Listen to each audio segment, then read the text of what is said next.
тоолор, асман тиреген аска зоолор. Мындай ажайып кооз жайлар кыргыз элинин баа жеткис байлыгы эмеспи?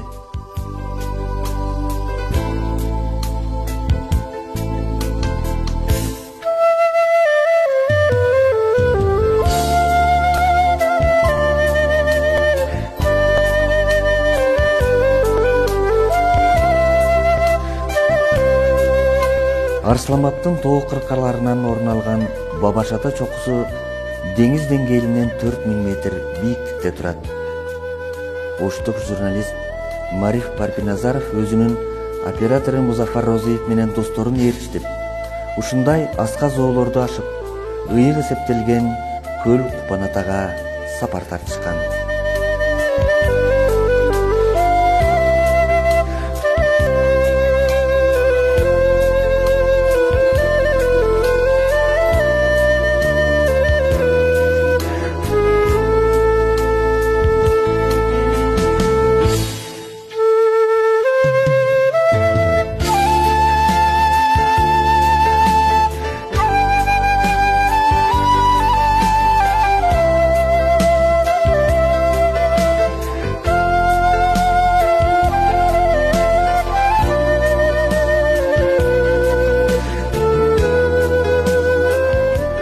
Албетте, түбөлүп жаткан өңгүлөрдү басып өтүү оңойго турбайт. Ушундай болсо да, саякаттын ышкысына түшкөн жигиттер жаратылыштын ысык суугуна чыдап, сапарларын улай беришти. Табигаттын табышмактуу сырлары. Заматта кар жаап, жашыл шибердин үстүн агарта коет. Лапылдап жаап жаткан кардын арасынан айлана ачык көрүнбөй, кереметтүү күүлөр куюлуп жаткан сейт.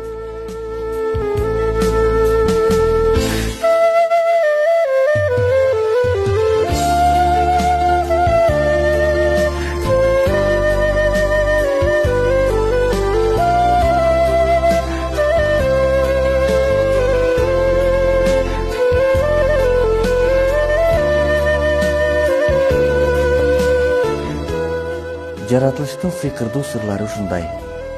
Анан бат эле күн чайыктай ачылып, тоолордун чокуларын анда-санда гана булуттар тооруп турганы менен, каяктан дагы кандай кара булут келип, мөндүр жаадырып ийгенин сезбей каласың.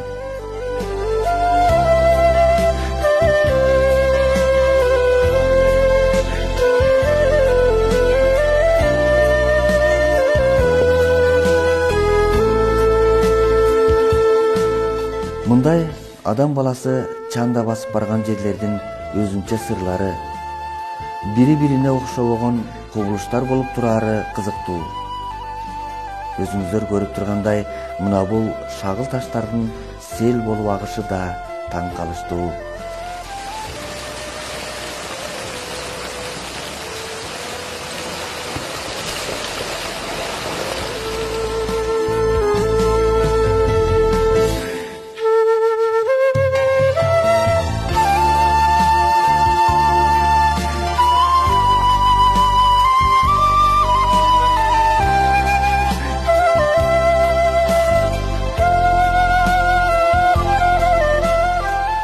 Башкасын айтпаганда да, сары, кызылга боелгон гүлдөрү, мындай гүлдөрдүн миңдеген түрлөрү көз жоосун алып суктандырат.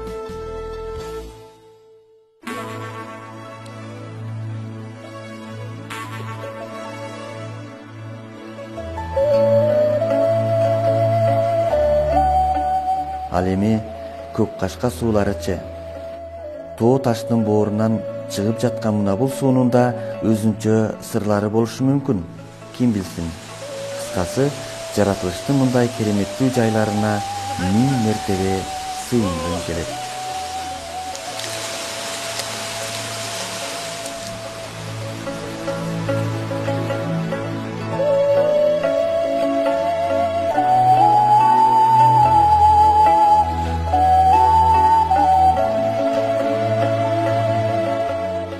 Ошентип, Мариф жетектеген топ алгач Кабыр көлгө, анан Айнек көл аркылуу өтүп, көздөгөн көл Купанатага жетип келди. Ыйык эсептелген бул көл купанатанын сырларын Шайык Курманбек аксакал жакшы билет экен. Bu yerде көл купаната дейт. Көл мазар дегенди түшүндүрөт. Bu yerге адамдар бала тилеп келишет, ооругандар ден соолук тилеп келишет. Жолун болбой атат дегендер ушу жол тилеп, байлык тилеп келишет. Ар кандай нерселер менен ушул жерге келишет. Şu gelgenlerden çın ıklası menen Allah'dan tilep gelgenderi, oşo tilekteri kabul bolup, kийинки жылдары sүйүнүп келип жүргөндөрүн көрүп жүрөбүз. Мен ушул жерде быйыл 9-жылдан бери иштеймин. Ошо окшогондорду көбүн көрдүк. Мухаммед пайгамбарыбыздын эң бир сүйүктүү сахабасы Азирет Алинин кадам жайлары болуп эсептелет бу жерде.